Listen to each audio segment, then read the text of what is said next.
Bien, en este vídeo vamos a tratar una de las magnitudes físicas importantes, que es la cantidad de movimiento. Como podemos ver, estamos dentro del tema de dinámica, estamos ya en el bloque de física y está encuadrado dentro de uno de los dos temas en los que tenemos dividido la parte de dinámica, en el tema de dinámica 1. ¿Qué es la dinámica? La dinámica es la parte de la física que se encarga de estudiar las causas que provocan el movimiento. Hemos visto en la parte cinemática que hemos caracterizado el movimiento. Hemos determinado velocidad, posición, desplazamiento, aceleración, tiempo, todas las magnitudes que nos han permitido caracterizar un sistema, el movimiento de un sistema. Aquí lo que vamos a estudiar son las causas por las cuales esos sistemas se están moviendo, ¿de acuerdo? Y para ello vamos a hacer primero una breve evolución histórica del concepto de fuerza, centrándonos en tres científicos: Aristóteles, Galileo Galilei e Isaac Newton. Evidentemente, con esto no quiere decir que no haya otros científicos, evidentemente hay muchísimos más, pero en ellos tres vamos a resumir un poco esa evolución histórica del concepto de fuerza. Comenzamos con Aristóteles y el concepto que tenían de la relación entre el movimiento y la fuerza los filósofos griegos. Tenían un concepto muy intuitivo. Es decir, algo se mueve porque actúa una fuerza sobre él. El coche anda porque el motor ejerce una fuerza sobre él. La mesa se mueve porque yo tiro de ella, ejerzo una fuerza sobre ella. Y por tanto, a actuación de una fuerza constante, la velocidad debe ser constante.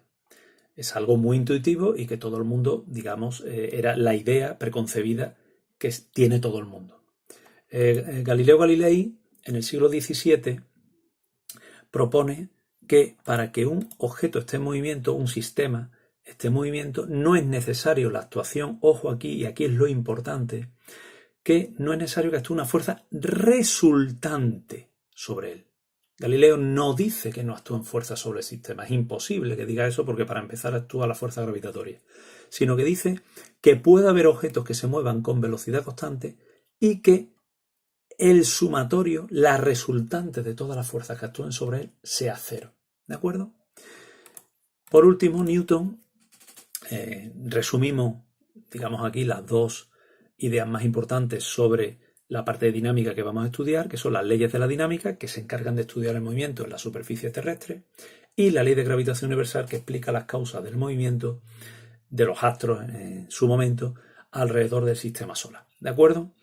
Es la fuerza gravitatoria, evidentemente. Es la fuerza gravitatoria la que provoca ese movimiento de los astros en el sistema solar y en el universo, evidentemente. ¿Vale?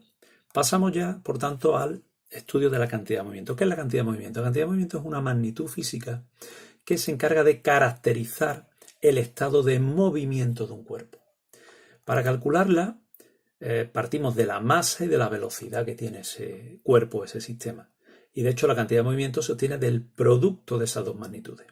¿Qué características tiene la cantidad de movimiento? Como podemos ver, es una magnitud vectorial, la dirección y el sentido es el mismo que el de la velocidad, tangente a la trayectoria, es decir, si la cantidad de movimiento se obtiene multiplicar la masa, que es un escalar positivo, por la velocidad, pues la cantidad de movimiento y la velocidad tienen que tener la misma dirección y a su vez el mismo sentido, y no hay una unidad específica para la cantidad de movimiento. Su unidad sería, en el sistema internacional, el resultado de multiplicar las dos unidades de las dos magnitudes, el kilogramo y los metros por segundo. ¿Qué consecuencias podemos sacar de aquí? Pues que cuando tenemos dos sistemas que tienen la misma velocidad, es decir, un camión y un coche que se mueven a la misma velocidad, ¿de acuerdo?, tendrá una mayor cantidad de movimiento aquel que tenga una masa mayor. En este caso sería el camión, ¿de acuerdo? A más masa, más cantidad de movimiento. Segunda consecuencia que podemos sacar, que si tenemos dos sistemas que se mueven a la misma velocidad, dos coches que van a la misma velocidad, tendrá mayor cantidad de movimiento dos coches que tengan la misma masa, tendrá mayor cantidad de movimiento el que tenga mayor velocidad, ¿de acuerdo? En este caso, pues estaríamos hablando de el coche que vaya más rápido, ¿de acuerdo? Que lleve una mayor velocidad tendrá una mayor cantidad de movimiento. Otra magnitud física que está relacionada con la cantidad de movimiento es el impulso mecánico. ¿Qué es el impulso mecánico? Con el impulso mecánico lo que mide es cómo varía la cantidad de movimiento de una partícula, de un sistema. Pues la variación no es más que la diferencia entre los dos valores de la cantidad de movimiento. Si nosotros sustituimos en esta expresión lo que sería la variación de la cantidad de movimiento a partir de la expresión del momento lineal, pues llegamos a esta expresión. ¿Qué deducimos de esta expresión? Pues deducimos algo muy evidente, que siempre que haya una variación de la velocidad va a haber un impulso mecánico, ¿de acuerdo? Evidentemente este razonamiento lo hacemos considerando que es lo más evidente que va a ocurrir en los ejercicios que vamos a hacer, que la masa del objeto, el coche, el camión, etcétera, va a permanecer constante, no va a variar, lógicamente.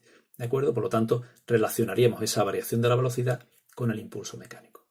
Y por último, para finalizar la explicación sobre la cantidad de movimiento, nos vamos a centrar en el principio de conservación de la cantidad de movimiento. Todo principio de conservación es algo intuitivo que nos indica lo que nos indica. Simple y llanamente nos indica que se conserva. Es decir, el principio de conservación de la cantidad de movimiento lo que viene a decir es que la cantidad de movimiento permanece constante.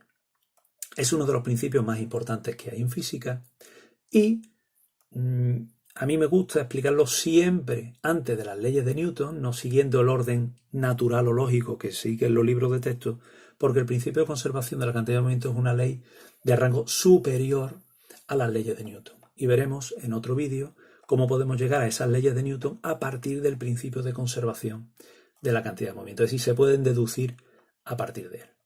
Lógicamente, se va a cumplir cuando la masa y la velocidad del sistema no cambien. En el momento que cambie la masa o que cambie la velocidad, la cantidad de movimiento del sistema pues no va a cambiar. ¿De acuerdo?